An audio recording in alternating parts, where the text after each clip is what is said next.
My name is Brenda Tate, and I'm here representing the Ebenezer Development Corporation. The Ebenezer Development Corporation, as you all know, we are the development arm of the Ebenezer Baptist Church.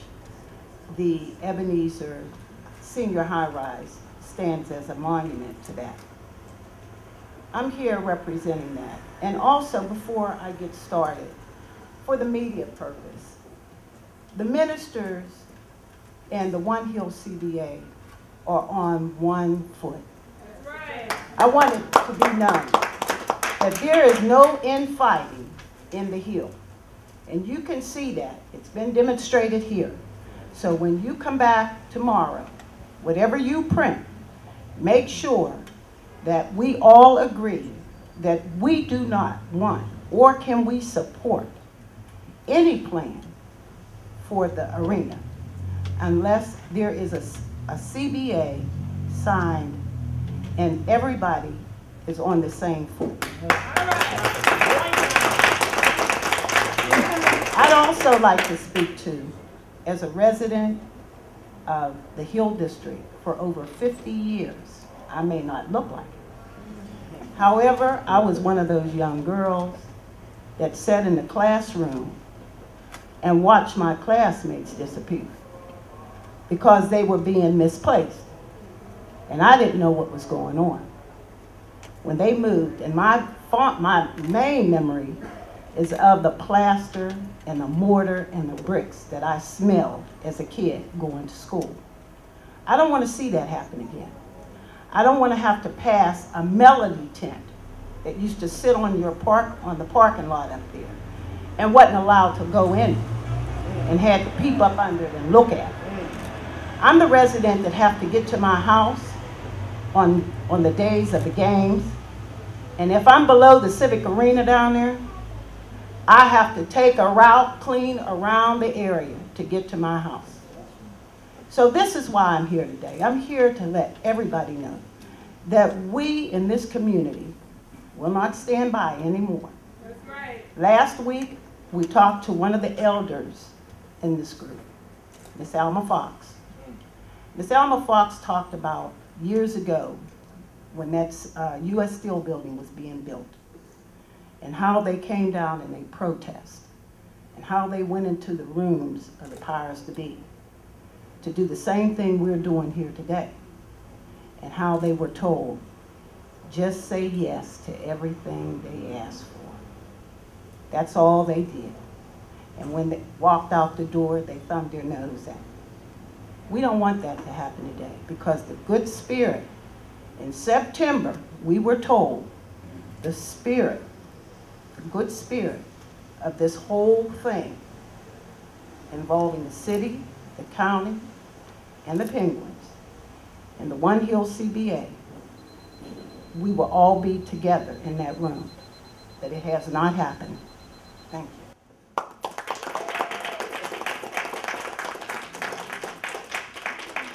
My name is Jasiri X. I'm a student of the Honorable Minister Louis Farrakhan, and I'm one of the founding members of an organization called One Hood, which is a partner in One Hill.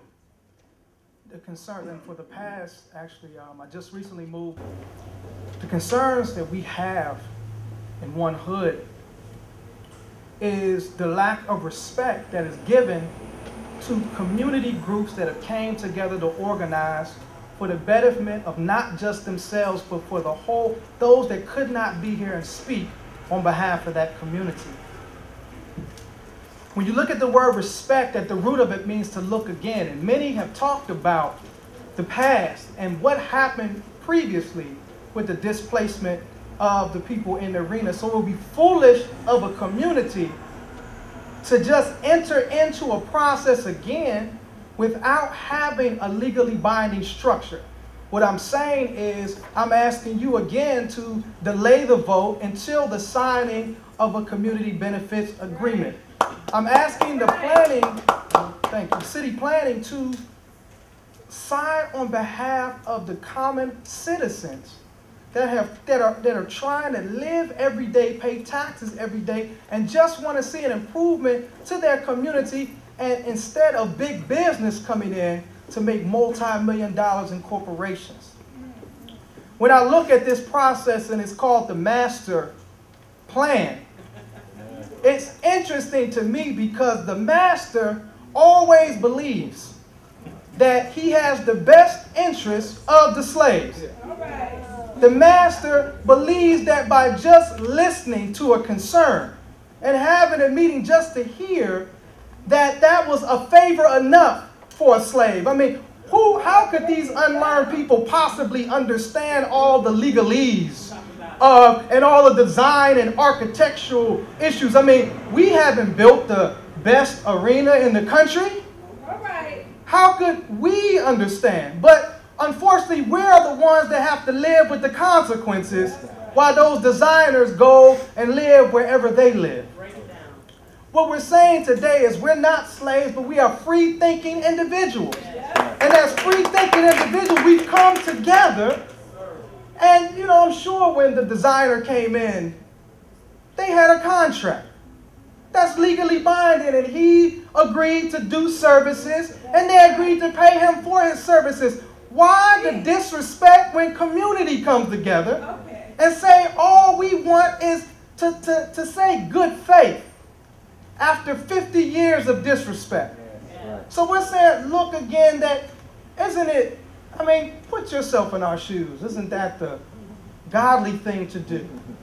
Is to put yourself in the shoes of that other person. And after hearing of the history of what happened here, and if you were in the shoes of the community of the Hill, wouldn't you want a legally binding agreement that would ensure that the community is represented best? I'm sure you would. Please say no until a community benefits agreement is signed.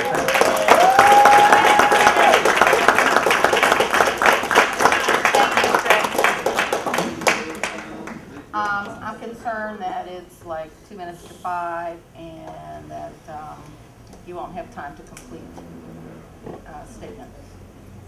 One page, different point of view.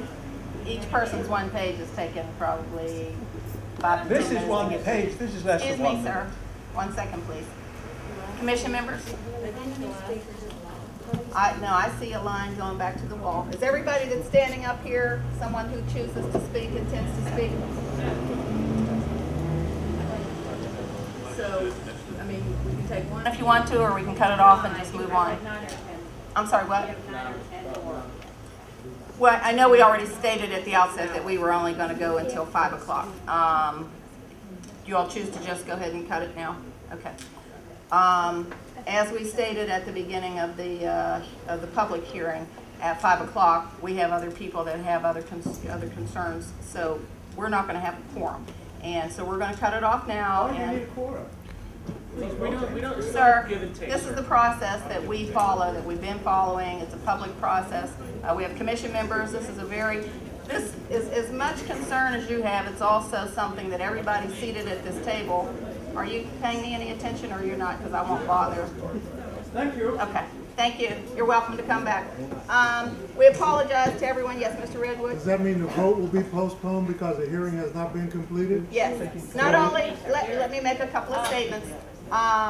We apologize. I stated at the outset that we were going to do as much as we could up until 5 o'clock. It is now 5 o'clock. So anyone that did not speak before is welcome to come back. We will keep the hearing open for further testimony. That will be on January the 14th. And so everything today is continued and postponed. At 2 o'clock? Correct. January the 14th. Yes. Is it at 2? Okay. Are we